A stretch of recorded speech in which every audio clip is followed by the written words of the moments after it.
નમસ્કાર, વેધર એનાલિસિસમાં આપની સાથે હું છું સેજલ। રાજ્યમાં વરસાદની પરિસ્થિતિ શું કહી રહી છે, ચોમાસું ક્યાં પહોંચ્યું છે, કઈ જગ્યાએ અટવાઈ ગયું છે અને હવે ક્યારે ગુજરાતમાં પહોંચવાનું છે, કયા જિલ્લાઓમાં વરસાદની શક્યતાઓ છે, વરસાદની તીવ્રતા ઘટી ગઈ છે, એટલે આ બધા જ વિષયો પર વાત કરીશું। હવામાન વિભાગ શું કહી રહ્યું છે એના વિશે પણ વાત કરીશું। ક્યારે ગુજરાતની અંદર ફરી પાછું વરસાદીનો એ રાઉન્ડ શરૂ થવાનો છે એના વિશે પણ વાત કરીશું। ગઈકાલે ભીમ અગિયારસના દિવસે અમુક જગ્યાઓ પર જેમ કે અમરેલીનું ખાંભા છે, રાજુલા છે, રાજકોટના અમુક વિસ્તારો છે, બધી જગ્યાએ વરસાદ પડ્યો છે। એ વરસાદે ત્યાં સુકન સાચવ્યા છે, પણ રાજ્યના બાકી મોટા ભાગના વિસ્તારના ખેડૂતો હજુ એ રાહ જોઈ રહ્યા છે કે વરસાદ રાજ્યમાં ક્યારે પડવાનો છે। વાવણી જે થવાની હોય ગઈકાલે એ નથી થઈ અને હજુ વાવણી માટે ખેડૂતો રાહ જોઈ રહ્યા છે। સૌથી પહેલા સ્ક્રીન પર જોઈએ વરસાદની સ્થિતિ શું છે। મુંબઈ આસપાસના વિસ્તારોમાં છૂટા છવાયા વરસાદી ઝાપટા પડી રહ્યા છે।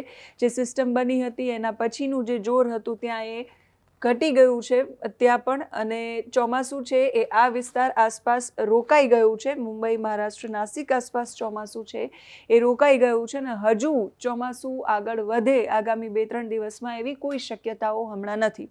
ચોમાસું આગળ વધશે તો 21 તારીખ પછી એ આગળ વધે એવી શક્યતાઓ છે। અરબ સાગરની અંદર પણ અત્યારે તમે જોઈ રહ્યા છો એ પ્રમાણે બહુ કોઈ મોટી સિસ્ટમ છે નહીં, વરસાદ પડી રહ્યો છે કેરળ આસપાસના જે વિસ્તારો છે ત્યાં, અને મુંબઈ મહારાષ્ટ્રના આસપાસના જે વિસ્તારો છે ત્યાં છૂટાછવાયા સ્થળો પર વરસાદ પડી રહ્યો છે અને આપણે ત્યાં દક્ષિણ ગુજરાતમાં ક્યાંક ક્યાંક એની અસર છે એ થઈ રહી છે।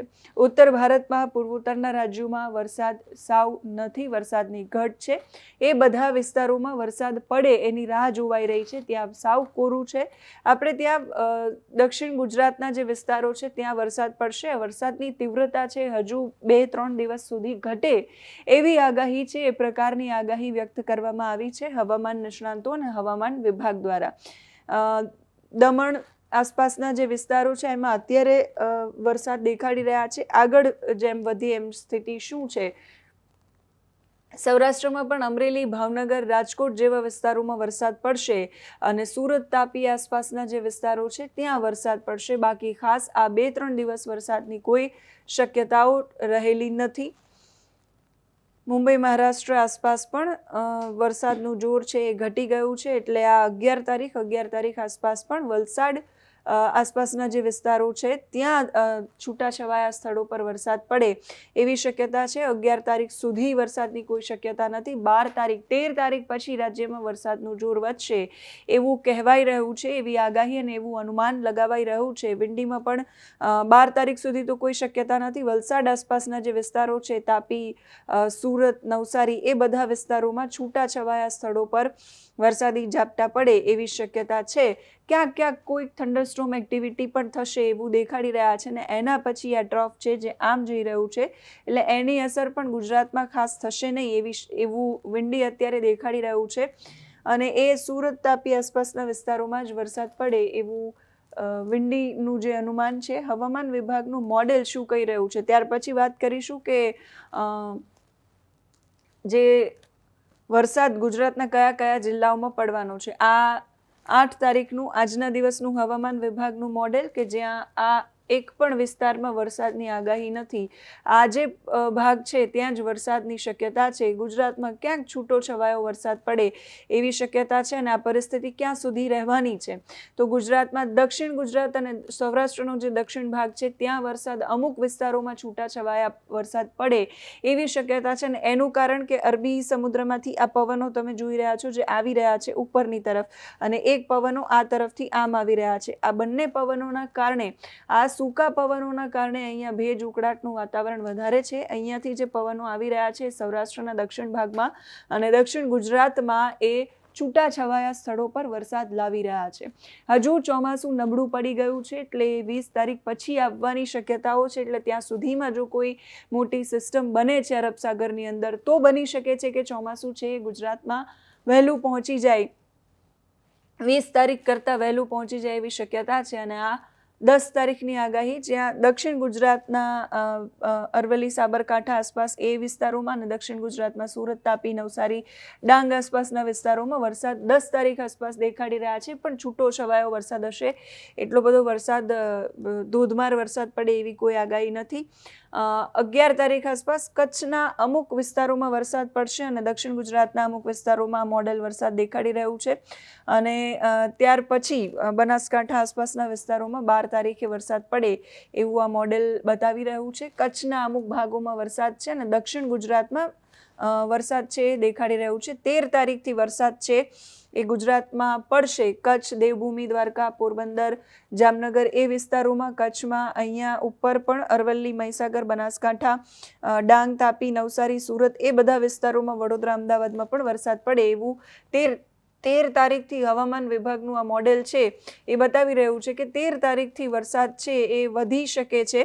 અને ફરી પાછું 14 તારીખે સૌરાષ્ટ્રના જે ભાવનગર સુધીના વિસ્તારો છે, દેવભૂમિ, દ્વારકા, પોરબંદર, જામનગર, ગીર સોમનાથ એ બધા વિસ્તારોમાં વરસાદ પડશે અને આ તરફ દક્ષિણ ગુજરાતમાં 14 તારીખે વરસાદ પડે એવું આ લાંબા ગાળાનું અનુમાન છે એ કહી રહ્યું છે. અને પછી ના દિવસોમાં વરસાદ વધે એવી શક્યતાઓ છે. કયા કયા જિલ્લાઓમાં છૂટાછવાયા વરસાદની આગાહી છે એ પણ જોઈ લઈએ. ખાસ દક્ષિણ ગુજરાતના જે વિસ્તારો છે ત્યાં અને સૌરાષ્ટ્રના દક્ષિણ ભાગના જે વિસ્તારો છે ત્યાં વરસાદની શક્યતા છે. એટલે બની શકે છૂટાછવાયા ઝાપટા જે રીતે ગઈકાલે પડ્યું, રાજકોટમાં અમુક વિસ્તારોમાં વરસાદ પડ્યો, ત્રિકોણબાગ છે કે બધા વિસ્તારો આસપાસના વિસ્તારોમાં વરસાદ પડ્યો. તમે માધાપર બાજુ આવો કે તમે રૈયા સર્કલ બાજુ જાઓ તો ત્યાં બહુ ઓછો વરસાદ પડ્યો છે અથવા તો અમુક વિસ્તારો એવા છે કે જ્યાં નથી પણ પડ્યો. તો એ જ પ્રકારે હજુ આગામી 2-3 દિવસ સ્થિતિ રાજ્યની અંદર રહેશે. ભારે ઉકળાટ અને ગરમી 35 થી 40 ડિગ્રી સુધી અમદાવાદ, ગાંધીનગર સહિતના શહેરોમાં અનુભવાઈ રહી છે. ઉકળાટ અનુભવાઈ રહ્યો છે. એટલે સામાન્ય જનતા છે રાહ જોઈ રહી છે, ખેડૂતો સિવાયની પણ, કે હવે ઝડપથી વરસાદ પડે તો ગરમીમાંથી રાહત મળે.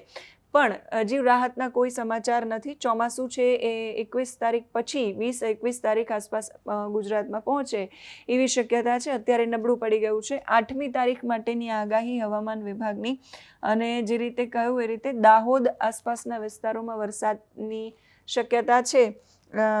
છૂટાછવાયા સ્થળો પર વરસાદ પડશે એટલે દાહોદમાં વરસાદ પડશે, એની સાથે છોટાઉદેપુરમાં, નર્મદામાં, ભરૂચમાં, સુરતમાં, નવસારીમાં, તાપીમાં, ડાંગમાં, વલસાડમાં, દમણ, દાદરા, નગર હવેલી આ જે પટ્ટો છે ત્યાં છૂટાછવાયા સ્થળોએ અમુક વિસ્તારોમાં વરસાદ પડશે. સૌરાષ્ટ્રમાં રાજકોટ, જૂનાગઢ, ગીર સોમનાથ, અમરેલી અને ભાવનગર આ વિસ્તારોમાં વરસાદ પડશે આજના દિવસે એવી હવામાન વિભાગની આગાહી છે.